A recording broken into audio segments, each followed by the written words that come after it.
Hey, ACA coaches, Bob Coakley here with some practical and tactical tips that hopefully you can put into play right away on your game plan meetings, and it's around Socratic questions. Of course, Socratic questions come from the philosopher Socrates, and one of his many quotes is, "I cannot teach anybody anything. I can only make them think." And I think as a sales coach, our job is to help our agents to think. They have those answers within them, and as much as possible, where we can equip them to, think about what they are doing and take action on it, the better. So think about game planning is just teaching your folks to think. And one of the tools that you guys have at your disposal is the game plan job aid.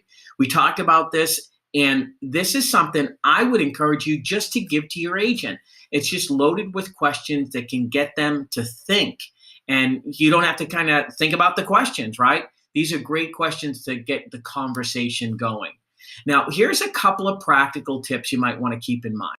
Is every time you ask a question, the way we can get better is by asking open-ended questions. It doesn't mean they all have to be open-ended, but it generally gets more conversation going and more thinking going on. Now, you might even consider sending a few questions over an email to your agent prior to your game plan. So you have that big sheet of questions, but write in 3 or 4 questions that you might want that agent to really think about prior to you and he or she sitting down. So think about that. Say, hey, I'd really like to dig a little bit into your retention numbers. I'd like to dig into your prospecting numbers a little bit more. Have you share with me more about where you're prospecting, what success you're having, what changes you've made, things like that. So you can dig into certain subjects based on the agent. And remember, let silence do the heavy lifting. The agent should always go first.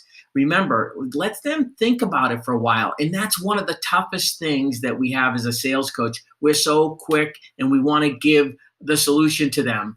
But this is really where the power comes. So just take a few minutes, let that silence do that heavy lifting and let them go first. Now, the other thing is coaches, sometimes we get a little bit tricky and we're sneaky, right? So be careful not to disguise questions or statements in questions. So, hey, Bob, do you think you should be doing more prospecting? So number one, it's closed-ended. Plus, I put all that information in there. It's a leading question. Or, wow, your numbers were really off this month. Tell me about them. I've just judged the question versus, hey, tell me about your numbers. Hey, tell me about your prospecting. Keep it short, and it's going to allow them to elaborate, and they will own it. And now creating urgency. So when you move to creating the action plan, you might want to think like this to create urgency. What can they do on the next one? What can they do in the next hour, the next call, on the next quote, on the next follow-up call, or the next call block? So don't worry about creating a plan for the entire year. Help them just get started on that next one, especially if they've been struggling. So for example, hey, let's talk about your next quote. Do you have somebody coming in? Great. What are 2 or 3 questions you'd like to really drill down so you can build value beyond price? Oh, I like that one. Hey, what amount of savings are you looking for to switch? So it's not just, I want to save some money, right? Oh, in addition to the price and the cost of the insurance, what are some other factors that are important to you? So great. On that next quote, you do that. After you've done the quote, please email me and let me know how that goes. Sound good? Great, right? So a couple of accountability tips you might want to consider and suggest to your agents or kind of guide them there with your questions. But one is create time blocks. Our calendar really can drive our time, especially if people put meetings on there and things like that. So have them maybe even when they're with you or as they're preparing their game plans to create time blocks and put it right in Outlook. And here's another trick. Have them invite you to the time block. That way you'll see it and you don't have to actually call them up during that, but it will trigger for you on your calendar that they're doing something. And in the spirit of coaching forward, you can email them or give them a quick phone call beforehand and say, hey, time block coming up. Good job. Looking forward to hearing how that goes. The other thing, remember to think small and think now. So avoid kind of big chunks or time blocks. I'm going to call from 4 to 9 p.m. on Tuesday night.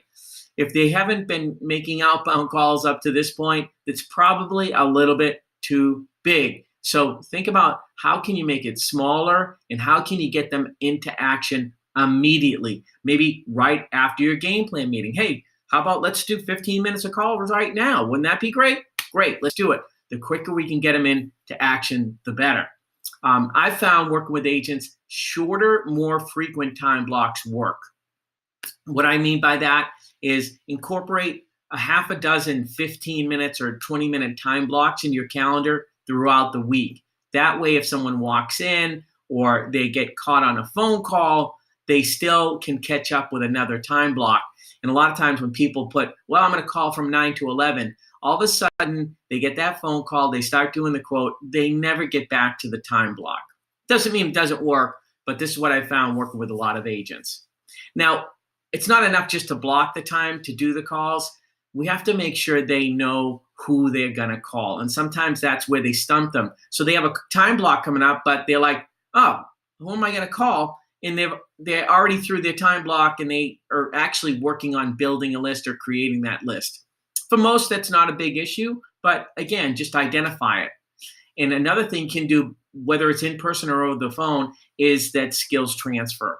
I like this YGIG. You go, I go, right? A little bit of warm up, all right? Especially that opening line and the mystery voicemail. And then another way to kind of hold them accountable is ask them to send or have you pull a call that they want you to listen to. So you might say, all right, today, as you do any phone quotes, send me the one you're most proud of.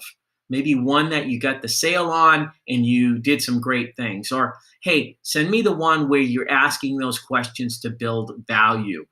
So I'd love to hear your best attempt at that. You've got them focused for the entire day. They're trying to find the call for you. And along the way, it's creating that focus for them to incorporate the great skills that, those things that we're asking them to be focused on.